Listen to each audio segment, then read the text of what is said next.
सर्व शाळांमध्ये सेवाभावी वृत्तीनं कुठल्याही प्रकारचं मानधन न घेता आपण समाजाचं काहीतरी देणं लागतो। आणि सर्वात महत्वाचं आपल्या भारताचं भविष्य म्हणजे हे विद्यार्थी आहेत। आणि मग या विद्यार्थ्यांना मार्गदर्शन करणं, विद्यार्थ्यांवरती संस्कार कसे असले पाहिजेत, त्यांना संस्काराचे धडे देणं आणि त्याचबरोबर जे विद्यार्थी अभ्यासापासून परामुक्त होतात किंवा अभ्यास करत नाहीत अशा विद्यार्थ्यांना अभ्यास करण्याची प्रेरणा मिळावी म्हणून त्या ठिकाणी खास असं मार्गदर्शन मिरघोळे महाराज या ठिकाणी सेवाभावी वृत्तीनं दरवर्षी करत असतात। याही वर्षी या ठिकाणी ते आपल्या विद्यालयामध्ये आपल्या सर्वांना मार्गदर्शन करण्यासाठी उपस्थित आहेत। आपण सर्वांनी महाराजांचं पुनश्च एकदा टाळ्या वाजवून स्वागत करावं।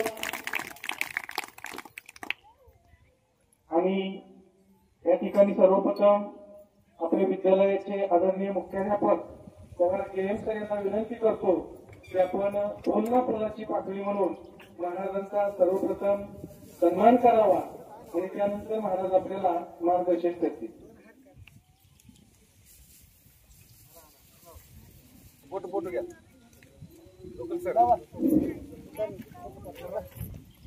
प्रकारची अपेक्षा न करता आणि व्याख्यान देत असं हे महान कार्य सन्मान करत आहेत। आणि मिरघोळे महाराजांच्या कडून असंच या ठिकाणी सामाजिक कार्य होत राहो।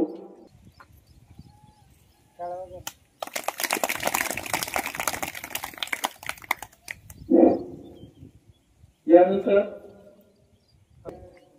ज्ञान दिल्याने ज्ञान वाढते, ज्ञानाचे मंदिर हे सत्य शिवा होणं सुंदर हे। सुंदर अशा खेडगोसे विद्यालयाच्या गुरुजनांना वंदन करून तुम्हा विद्यार्थी बालमित्रांना ज्ञानेश्वर मिरघोळेचा मनापासून मनपूर्वक नमस्कार। फळाफुलांचा माळा पाहिजे, फळाफुलांचा माळा पाहिजे, आनंदाचा सोहळा पाहिजे।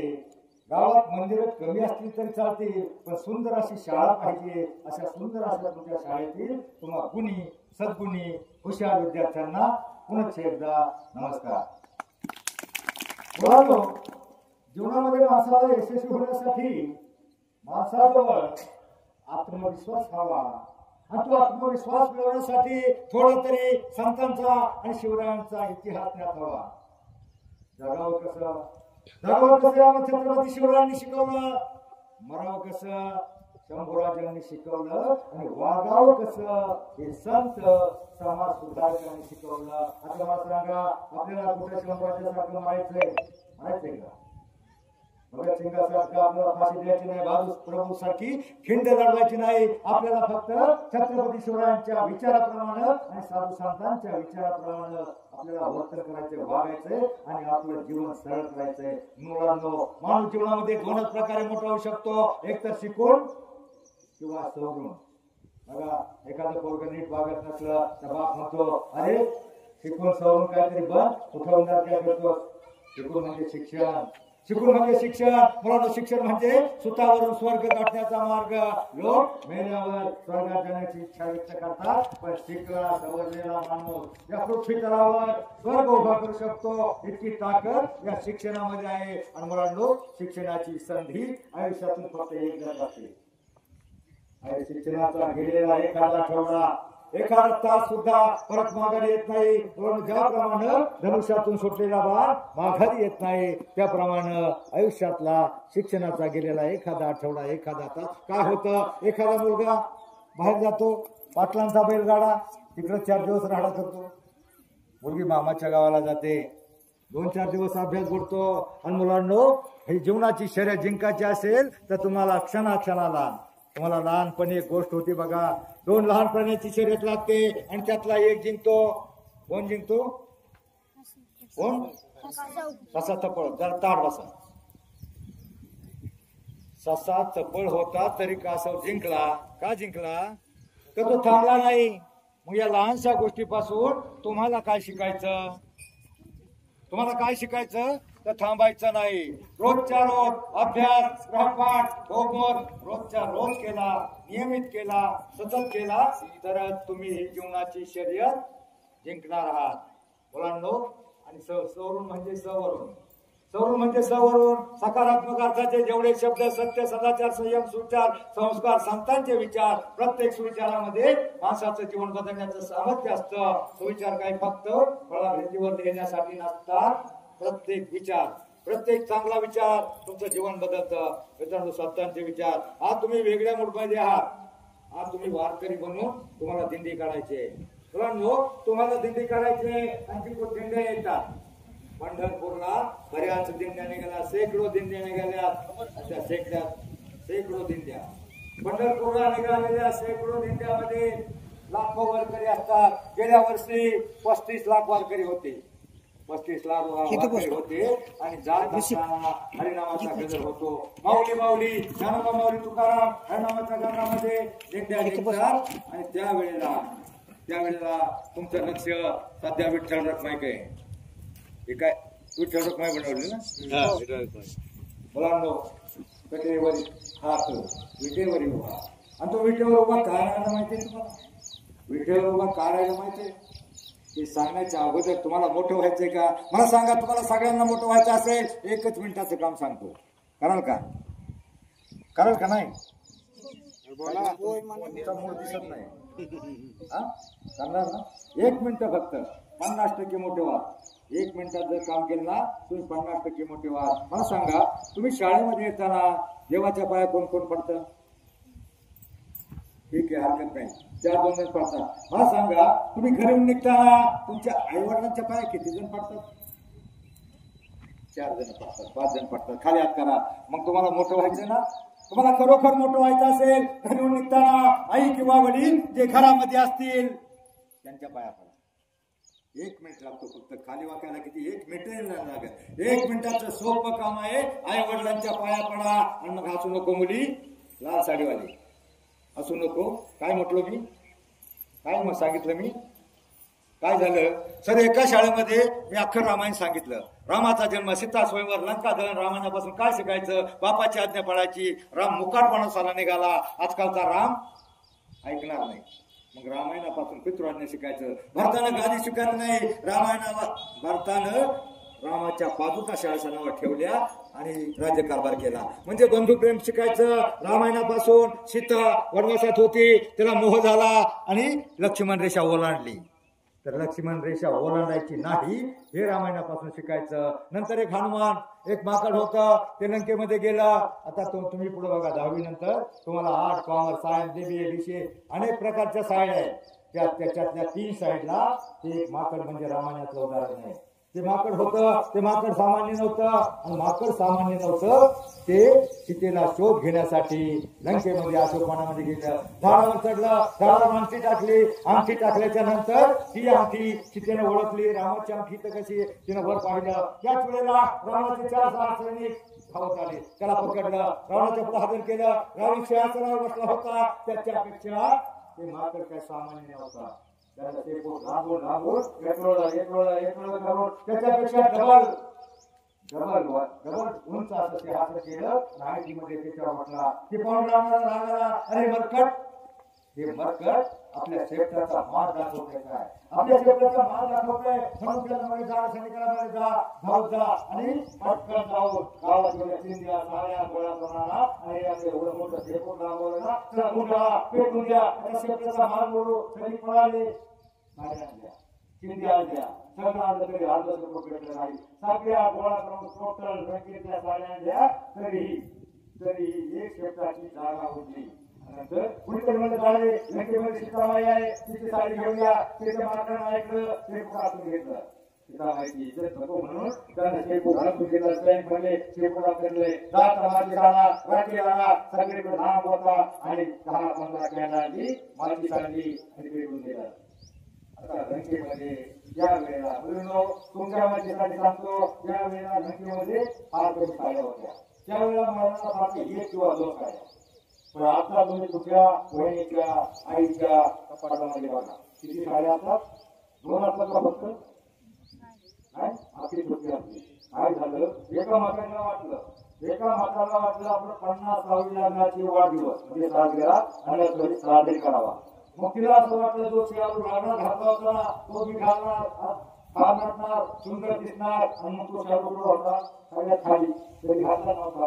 आणि प्रत्येक वर्षी घेतलेल्या 5 साड्या त्याच्या कपाट भरलं होतं. आणि म्हातारीनं मग तो खालचा शालू काढण्यासाठी जशी वाकली तशी वरली होती आपली लोकांनी पडली म्हातारी खाला. मग त्यावेळेला फार कमी साड्या होत्या. आता एवढ्या साड्या जर त्या अंगावर कोसळल्या माहिती लागणार नाही. एवढ्या कशाला पाहिजे, प्रत्येक सणाला महिला साडी पाहिजे. कशाला पाहिजे, मारवाडी आणि आपलं सगळं भांडी आणि साड्या त्याच्यावर आपलं मराठी समाजाचं भांडवल आपलं माळ्यावर बसलंय. मग मला सांगा, माझा विषय केला होता. सगळ्या साड्या आणल्या, सगळ्या राखेल आणलं पेटून दिलं, राखेल आणलं. माझी साडी 10-15 सैनिकांनी माझी घेतली आणि 10 शेपूट पेटून दिला. त्याचे मागण उडालं. उड्डाण केलं रावणाच्या वाड्यावर. असा टेंबा फिरवला, असा परिचा फिरवला, असा वाडा झाला सैनिकाच्या वाड्यावर, याच्या घाटवर, त्याच्या मंगळ्यावर, त्याच्या महालावर, त्याच्या डोंगरीवर आखी लंका एका तासामध्ये जाळून टाकली. तर मला सांगा, तुम्हाला प्रत्येक साईडला अर्थशास्त्र म्हणजे हिशेब. कॉमर्सला बुककीपिंग अकाउंटन्सी म्हणजे जमा खर्च आणि BBA BCA म्हणजे बिझनेस मॅनेजमेंट. कमीत कमी खर्चात कमीत कमी श्रमशक्ती, कमीत कमी भांडवल, कमीत कमी वेळेमध्ये जास्तीत जास्त नफा कसा मिळवायचा हे त्या भांडवलातून शिकायचं. मला सांगा, त्या भांडवलाचा किती खर्च झाला? साड्या कुणाच्या होत्या? लगेचल्या. राखेल लगेच माझी सगळी लगेच. तरी 0.1 तासामध्ये त्या भागात मला सांगा, युरोप म्हणजे युद्ध चालू आहे, युक्रेन आणि रशिया युद्ध चालू आहे. सामना केलेला किती खर्च झाला असेल? आपल्या देशाचं 10-15 वर्षाचं बजेट जेवढा आहे ना तेवढा खर्च झाला. मग 0 बजेटमध्ये एवढं कसं जिंकायचं ते अनुमानामध्ये शिकायचं. मग याच्यासाठी सांगितलं तुमचं लक्ष व्याख्या रामाने सांगितलं. रामाला कसं मारलं, कोणी मारलं, कशी लढाई झाली आणि कोणता आत्मा वापरलं सगळं सांगितलं. आणि मग एका मुलीला विचारलं, हे लाल साडीवाली बाई, लाल साडी रामाला कोणी मारलं? ती म्हणजे मी नाही मारलं. तुझं लक्ष नव्हतं, तुझं लक्ष वाटेकर लागले काय भक्ती माहित नाही. तुमचं लक्ष तुमचं ध्येय काय सध्या आहे? मोबाईल इथे काय लक्ष आहे तुमचं? सध्या काय लक्ष आहे तुमचं? ध्येय काय सध्या? शिक्षण म्हणजे सुतावर स्वर्ग गाठण्याचा मार्ग. शिक्षण म्हणजे शून्यातून 20 करण्याचा मार्ग. विद्या हे गरीबाचं धन आहे, श्रीमंताचा अधिकार आहे, असं धन आहे जगातला कोणताही तोटा तुमच्यापासून मिळवू शकत नाही. आणि एखाद्याकडे बघा 100 रुपयाची नोट असते, एखादा सहज काढून घेऊ शकतो. तुमच्या डोक्यामध्ये एखादा अभंग असला, एखादी कविता असली तर कुणीही काढून घेऊ शकत नाही. मला सांगा, तुमच्या शाळेमध्ये 2 अभंग कोणाचे पाठ आहे? 2 कविता. मग तुमचं काय पाठ आहे? विजेचं सिनेमाचं गाणं तुम्हाला आवडतं ते एकच वर्ष येतं, दुसऱ्या वर्षी राहत नाही. दुसऱ्या वर्षी दिसली नाही, दुसऱ्या वर्षी बाबूराव दिसला नाही, तिसऱ्या वर्षी आवाज मारून ढीच्या गावाला गेला. सिनेमाचं ऑर्केस्ट्राचं गाणं एकच वर्ष दिसतं, परंतु ते तुम्हाला गोड लागतं. आणि हरिपाठ, कीर्तन, भजन त्याचा एखादा अभंग. आणि संतांच्या वाङ्मयामध्ये फक्त अभंग नाही, पदे, ओवे, दोहा, श्लोक, गवळण, भारूड याच्या चाली इतक्या चांगल्या असतात. त्या विजेच्या आवाजात विजेच्या गाण्यापेक्षा त्याच्या चाली चांगल्या असतात. अर्थ चांगला असतो तो तुमच्या डोक्यामध्ये बसत नाही. व तिकडे डीजे वाजला का तुम्ही तिकडे पळत जाता. आणि लुंगीदास काय गाणं? लुंगीदास काय अर्थ घ्यायला किंवा काय गाणं असं लिहायचं? मुंगळा. आणि मग तुझ्या मुंगळ्यासाठी आता मुलांना डीजे तुमचे गाणी दुश्मन आहे. तुमचे डीजे मोबाईल टीव्ही हे तुमचे गाणी दुश्मन आहेत. ते तुम्हाला फार आवडतात, पण आयुष्यात मोठं होणार नाही. पुराणा आपला विषयात आपला वारीचा विषय आहे. मग आता वारीला 25 लाख लोक गेल्या वर्षी होती. यावर्षी पाऊस झाला म्हणून लोक जास्त वाटले. 30 ते 35 लाख वारकरी आमचे दिंडीमध्ये भावी दिवस जातात. मला सांगा त्या भावी दिवसामध्ये तुम्ही पेपरला एखादी बातमी अशी वाचली का एखाद्या महिलेचा वारकऱ्याने एखाद्या विनयभंग केलाय अशी पेपरला बातमी वाचली? पुढे होणार नाही. कारण त्या ठिकाणी प्रत्येक माऊलीचे स्वतःची शिकवण परस्त्री मानवले माते समान आई बहीण आपली. त्यामुळे आमच्या पहिल्या बाया यावर्षी सरकारने सगळ्यांकडे केल्या. वारकऱ्यांना राहण्यासाठी महिलांना राहण्यासाठी त्यांनी पडले बांधले. इथून मागं महिला आमच्या उभ्या राहत होत्या. आता वारकऱ्यांचे पाहत होता तर त्यांच्याकडे आईच्या बहिणीच्या दृष्टीने पाहत होता. कोणताही विकार शरीरातला मारण्याचे काम आपलं संतांचा विचार करता. पहिले बघा पहिल्या अनेक अवतार झाले. रामकृष्ण जे पहिले गच्चे राम परशुराम कृष्ण राम हे सगळे अवतार राक्षसाला मारण्यासाठी झाले. आत्ताचा हा विठ्ठलाचा अवतार कोणाला मारण्यासाठी नाही, सगळ्यांना काढण्यासाठी आहे. त्याचे नाम घेतलं ना त्याच्या नामानं मनामध्ये शुद्धी होते. मनाचे वाईट विचार निघून जातात आणि त्या माणसामध्ये देव निर्माण होतो. कुणाला मारणार? प्रत्येक गावामध्ये अनेक राक्षस निर्माण झाले. कुणाला मारणार? मग सगळ्यांना काढणार. एक वाईट विचार बघा, एखादा वाईट वागणारा जर भाजनामध्ये आला, कीर्तनामध्ये आला, प्रवचनामध्ये एखादा चांगला विचार त्याला ऐकला तर त्याचं मन बदल करतं. सगळ्यांची मन बदलून सगळ्यांना देव बनवण्याचं काम आमचा विठ्ठल करतो. कोणाला मारण्यासाठी विठ्ठलाचा अवतार नाही. म्हणून मुलांनो 35 लाख वारकरी यांना असणार आहे. आणि तो सोहळा तुम्ही टीव्ही मध्ये पाहिला असेल. आता तुम्ही वारी काढली, टीव्ही मध्ये तुम्ही वारीचा सोहळा पाहिला असेल. एवढी गर्दी पंढरपूरला असते, मुंगी जायला जागा नाही, एवढी गर्दी असते. अशा वेळेला आम्ही तुकोबाराची दिंडी, ज्ञानोबाराची दिंडी वापरून निघते. पंढरपूरच्या मंदिरापर्यंत इतकी लाईन लागलेली असते. आपला सोहळा पाहण्यासाठी, आमचा हा सोहळा पाहण्यासाठी बाहेरच्या देशातल्या फॉरेनमधल्या हिरो हिरोईन येतात. तिथल्या बाया येतात, तिथले पुरुष येतात, बॉयफ्रेंड येतात आणि मग हाफ फेरीवाले आपल्या डिव्हायडरवर दोन्ही बाजूला दिंडी असतात. दोन्ही बाजूला दिंडी असतात आणि ते हाफ फेरीवाले बायाचे फॉरेनर आपला सोहळा बघत असतात. ही लोक अडाणी लोक, फाटल्या तुकड्या कपड्यातली लोक एवढा आनंद एवढा कशाचा देतो? त्यांना जवळ वाटलं, आश्चर्य वाटलं. आमचा माणूस माऊली धन्यवाद तुकाराम जे हरी विठ्ठल म्हणून म्हणत असतो. कुणी खोकल्या खेळत असतं, कुणी आनंदाने नाचत असतं, कुणी अभंग म्हणत असतं. आणि त्याचा तो आनंद, आपला आनंद या लोकांना एवढा मिळतो. या गरीब लोकांना, गरीब देशाच्या लोकांना एवढा आनंद कशाचा मिळतो? त्यांना जवळ वाटतं. आणि ती मग ती हात फेरीवाली आपल्या बॉयफ्रेंडमध्ये हो आपल्या हाताच्या बाईच्या मागून उभं राहून अशी टाका वर करते. त्याला हो वंडरफुल, हो वंडरफुल. आमची ती गावची बाई म्हणजे ए भवानी हे वंडरफुल नाही, पंढरपूर आहे. आमचा सोहळा बाहेरच्या लोकांना नवल वाटतं. आम्ही तो डोक्यात घेत नाही. मुलांनो, तुम्हाला जीवनामध्ये फक्त 2 अभंग पाठ करा, फक्त 2 अभंग पाठ करा. हरिपाठ देणार आहे. जो 5 वर्षामध्ये 5 अभंग पाठ करेल ना त्याला हरिपाठ देणार आहे. तो अभंग पाठ करून परिपाठाला म्हणून दाखवायचा. त्या मुलाला मी हरिपाठ मोफत देणार आहे. अनेक मुलाला प्रश्न विचारून सगळ्यांना जो उत्तर देईल ते पुस्तक देणार आहे. त्या मुलाच्या नावानं पुस्तक लायब्ररीमध्ये असेल आणि हरिपाठ तुम्हाला मिळेल. तर मुलांनो, मी प्रश्न नंतर विचारतो. म्हणजे आता काय सांगत होतो? Wonderful wonderful. त्यांना जवळ वाटतं. बाहेरच्या देशाला आमचा सोहळा पाहून जवळ वाटतं आणि आपल्या डोक्यामध्ये बदलत नाही. आता मला सांगा, तुम्ही गीता, गाथा, भागवत मोठा ग्रंथ उतरणार सुद्धा नाही. आता तुम्ही जे फसायदान म्हणता, मुलांना ते कशातलं आहे नेमकं माहिती तुम्हाला? फसायदान कशातलं आहे? ज्ञानेश्वरांनी फसायदान दिलं. हे ज्ञानेश्वरीच्या 1792 किंवा 1102 नंबरच्या ओव्या आहेत. 1102 नंबरच्या ओव्या आहेत. हरिपाठ हा ज्ञानेश्वरांचा हरिपाठाचा एक 38 नंबर अभंग आहे. अवघाची संसार सुखाचा फेरीला आनंदी भरीला किती लोक अवघाची संसार म्हणजे कोणाचा म्हटलंय आणि आनंद भरीला किती लोक म्हणजे कोणते लोक? आपल्या घरातले का आपण केलं. अवघाची संसार सुखाचा फेरी म्हणजे आपल्या घरातले बाप्पा मुलगी गुप्ती नाही. आपल्या विचारांना जगाचा सुखाचा फेरी अवघाच्या एकाच्या मोठा तुम्ही डोक्यात घेत नाही. त्यांच्या विषयामध्ये वापरायचा आहे. सगळीकडे इकडे अन्याय अत्याचार दुराचार भ्रष्टाचार सगळी होणार स्वतःला आहे आणि त्याच्यातून वाचायचा असेल जगायचा असेल फक्त संतांचा विचार आणि छत्रपती शिवरायांचा विचार असा तुमची विचार विचार आहे. हरिपाठातला एखादा अभंग तुमचा पाठ नाही तर जरा मागं म्हणाल का? अभंगाच्या तारी अभंगाचा अर्थ चांगला असतो बघा. धराबाई अभंग भारूड गवळामध्ये डोळे ओढे असतो अनेक प्रकार असतात त्याच्या चाली एवढ्या चांगल्या असतात ते तुम्ही डोक्यात घेत नाही. एक धराबाईचं भजन होतं.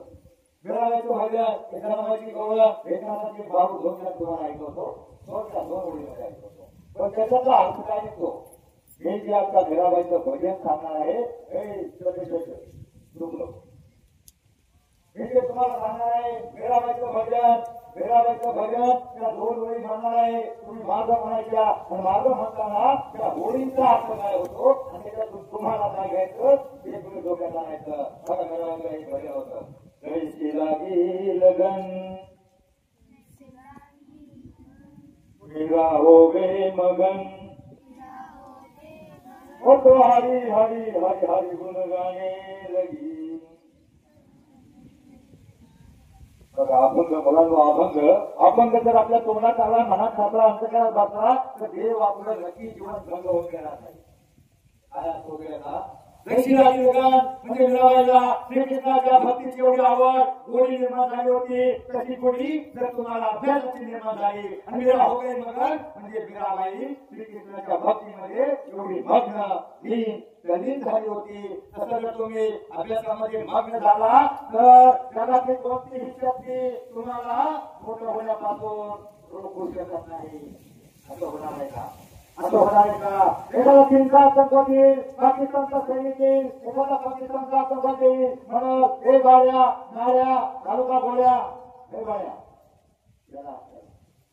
घालू का गोळ्या एखादा म्हणत का तुला कोणी तुला म्हणणारच काय तू झोपला काय?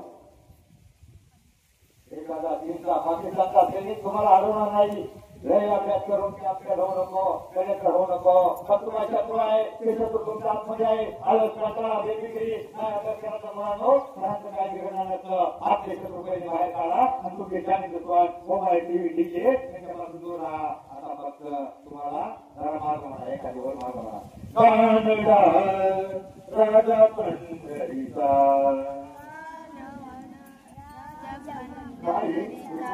त्यांना कसं गाणं पाहिजे लिगेच्या तालीवर सुन्नुक सुन्नुक टाळ वाजवी पाटामधलं पाणी प्राणपाठरा संग गातो तुझी विठ्ठला गाणी विठ्ठल नामाची साभरली विठ्ठल माझा माझा माझा विठ्ठल माझा विठ्ठल माझा विठ्ठलाचा विठ्ठल विठ्ठल जय हरी विठ्ठल काळाचा मी तुम्हाला त्या कारण सांगतो विठ्ठल विठ्ठल जय हरी विठ्ठल विठ्ठल विठ्ठल विठ्ठल विठ्ठल विठ्ठल विठ्ठल जय हरी विठ्ठल विठ्ठल विठ्ठल विठ्ठल विठ्ठल विठ्ठल विठ्ठल विठ्ठल. आता खरोखर त्यांना मोठ्या काळाला लावल्या आता भिजलेले झाल्या का नाही?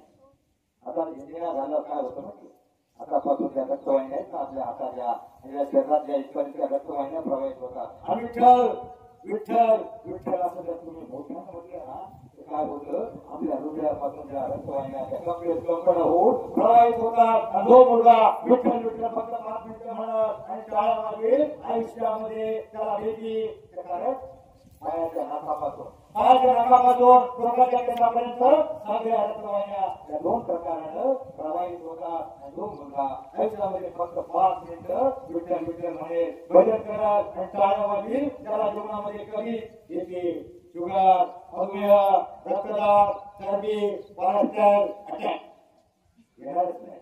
तुम्ही बाकी वाजता अटॅक घेऊन गेला 30 वर्षाचा हा अटॅक येतो तर आपण आता हालचाल करत नाही काम करत नाही सफाई करत नाही. बघा मुलींनी घरामध्ये प्रत्येक काम करायला शिका. हालचाल झाली पाहिजे. हालचाल जर झाली नाही ना मग आपल्यामध्ये चरबी निर्माण होते, कोलेस्ट्रॉल वाढतं आणि मग आपल्या कोरोनामध्ये कोण गेले किती दाखल होते ते सावकार गेले. एकही वारकरी, एकही शेतकरी, एकही भिकारी गेला नाही.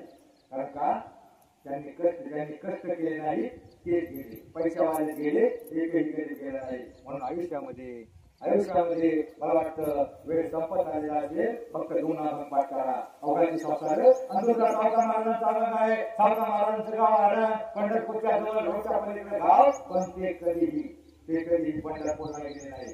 सावकार महाराज कधी पंढरपूरला गेले नाही, पण आपल्या शेतामध्ये काम करता करता ते विठ्ठलाचं भजन करायचे, विठ्ठल विठ्ठल म्हणायचे. आणि मग विठ्ठल विठ्ठल विठ्ठल विठ्ठल म्हणताना ते विठ्ठलाला ही भक्ताची आठवण झाली. आणि आठवण झाल्यावर विठ्ठल स्वतः त्यांना आपल्या शेतामध्ये आरणमध्ये भेटायला गेले. मुलांनो, सावकार महाराजांनी देव आपल्या कामामध्ये पाहिला होता. कांदा भाजी, अवघी मिठाईमध्ये रसोईची कोथिंबीर, अवघा माळा माझा हरी, पोट किनारा विहीर चोरी, अवघी व्यापी पंढरी, सावकार म्हणे केला मला, विठ्ठल देखील आम्ही जोडला. मग मला सांगा मुलांनो, सावकार महाराजांनी आपला देव कशामध्ये पाहिला होता? कशात पाहिला? कामामध्ये पाहिला. मग तुमचा देव सध्या कशामध्ये आहे? तुमचा देव कशात आहे? अभ्यासात आहे. विद्याग्रहण. तुमचा देव ते शाळेमध्ये शिकवतात, ते मनापासून ग्रहण करून ऐकण्यात आहे. मुलांनो, वेळ संपत आलेला आहे, तुम्हाला घेतलेला जायचंय. मी एक प्रश्न विचारतो. जे प्रश्न विचारेल त्याच्या नावाने पुस्तक बाहेर असेल त्याला हरिपाठ मिळेल आणि बाकी जो मुलगा 5 म्हणून पाठ करेल आणि परिपाठाला म्हणून लागेल त्याला एक पुस्तक देणारे हरिपाठ मोफत. तर एक छत्रपती शिवराय नाव ऐकलंय का? ऐकलं ना? छत्रपती शिवरायांच्या दोन्ही मुलांची आणि सुनांची नाव काय?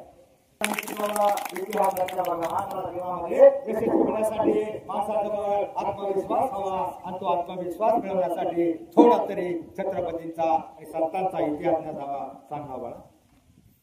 पहिल्या मुलाचे नाव छत्रपती संभाजी महाराज, दुसऱ्या मुलाचे नाव राजाराम महाराज, पहिल्या सुनेचे नाव येसुबाई व दुसऱ्या सुनेचे नाव महाराणी ताराबाई. बघा, टाळ्या वाजवायच्यासाठी तर मुलं फार हुशार आहेत. आज काही पाठवलं नाही. एक पिक्चर आला होता सैराट, त्याच्यातला हिरो आणि त्याच्या दोन्ही मित्रांची नावं सांगतात. त्या सैराट पिक्चर मधला हिरो आणि दोन्ही मित्रांची नावं घ्या. पटकन वेळ संपत नाही, तुम्हाला दिल्लीला जायचंय. पटकन पटकन सैराट पिक्चर मधली मित्रांची नावं परशा, लंगड्या आणि सल्या. तिच्यासाठी आज टाळ्या वाजला. आता बाई, भारताचं भविष्य ज्यांनी घडवलं त्यांची नावं फक्त एकही मुलाला माहित नाही, परंतु ही माहित आहे. चांगलं हे माहित असावा, पण तुम्हाला इतिहास आणि संतांची नावं नक्की माहिती पाहिजे. सर, मला राग घेऊन जाईल नका, तुम्हाला विनंती आहे माझी. हे बाई पुस्तक शिकवता त्याच्यापेक्षाही जास्त शिकवता मला माहिती आहे. परंतु बघा मॅडम, आपण घरी दूध घेतो ना, दूध घेताना 1 लिटरची गवळी 2 माप टाकतो, बरोबर? 2 माप टाकतो. आपण लक्ष असतं टाकतोय का कमी टाकतोय? आपलं लक्ष असतं तो पुढे टाकत जातो, पण थोडस हिंदकाळलं ना मग तो त्याच्यावर एक्स्ट्रा माप टाकतो. ते जास्त टाकतो, अर्ध टाकतो. अर्ध माप आपल्याला समाधान वाटतं, अरे आज गवळ्याने भरपूर दिलंय. मग ते एक्स्ट्रा माप ना मॅडम, हे संस्काराचं एक्स्ट्रा माप तुम्ही या नवीन पिढीवर टाकावा. संस्काराचं एक्स्ट्रा माप या नवीन पिढीवर टाकावा. शिक्षकांनी एवढीच विनंती करतो आणि सांगतो, बस आयुष्यामध्ये शिकायचं, डिग्र्या कमी पडतील, जगा इतकं आयुष्य कमी पडेल, हसा इतकं आनंद कमी पडेल, दौडला असेल कमनशिबाचा भाषा निघून पडेल. परंतु प्रयत्न इतका करा, अभ्यास इतका करा, त्या विठ्ठलाला, पांडुरंगाला, त्या देवांना तुम्हाला देणं भागत पडेल. जय हिंद, जय महाराष्ट्र. अर्धा पाऊण तास झालं. अत्यंत तळमळीनं त्या ठिकाणी विठुले महाराज यांनी आपल्याला मार्गदर्शन केलेलं आहे. त्यांच्या विचारानं मंत्रमुग्ध व्हावं अशा पद्धतीचे विचार अख्खं रामायण महाभारत सांगत आषाढी वाणीचा सोहळाही आपला समोर या ठिकाणी त्यांनी सांगितला. त्याचबरोबर सर्वांनी अभ्यास करणे किती महत्वाचं आहे, कारण ईश्वराला सुद्धा देणं भाग पडेल. विठ्ठलाला सुद्धा देणं भाग पडेल इतका तुम्ही अभ्यास केला पाहिजे असं या ठिकाणी त्यांनी आपल्या सर्वांना सांगितलं. गुरुजनांना सुद्धा मार्गदर्शन केलं. त्याबद्दल विद्यालयाच्या वतीनं मी या ठिकाणी बिडगोली महाराज यांचं मनपूर्वक हार्दिक आभार मानतो. त्याचबरोबर पाठ करणे हरिपाठ घेऊन जायचं मला परिपाठात जे विद्यार्थी 5 अभंग पाठ करतील त्यांना या ठिकाणी हरिपाठाचं पुस्तक या ठिकाणी त्यांनी ठेवलेलं आहे. ते आपल्याला भेट मिळणार आहे. परंतु अट आहे की मुलांनी 5 अभंग पाठ केले पाहिजे. असा वेळ देऊन विद्यालयामध्ये आपल्या सर्वांना मार्गदर्शन केल्याबद्दल पुन्हा एकदा त्यांचं मी मनपूर्वक अंतःकरणपूर्वक हार्दिक आभार मानतो आणि हा व्याख्यानाचा कार्यक्रम संपला की 5 मिनिटाचा ब्रेक घ्या, फ्रेश व्हा आणि लगेच दिल्लीला उभा राहायचं.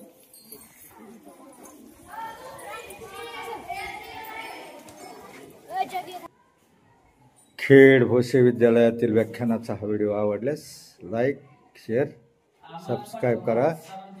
सुदर्शन प्रबोधन न्यूज पुणे.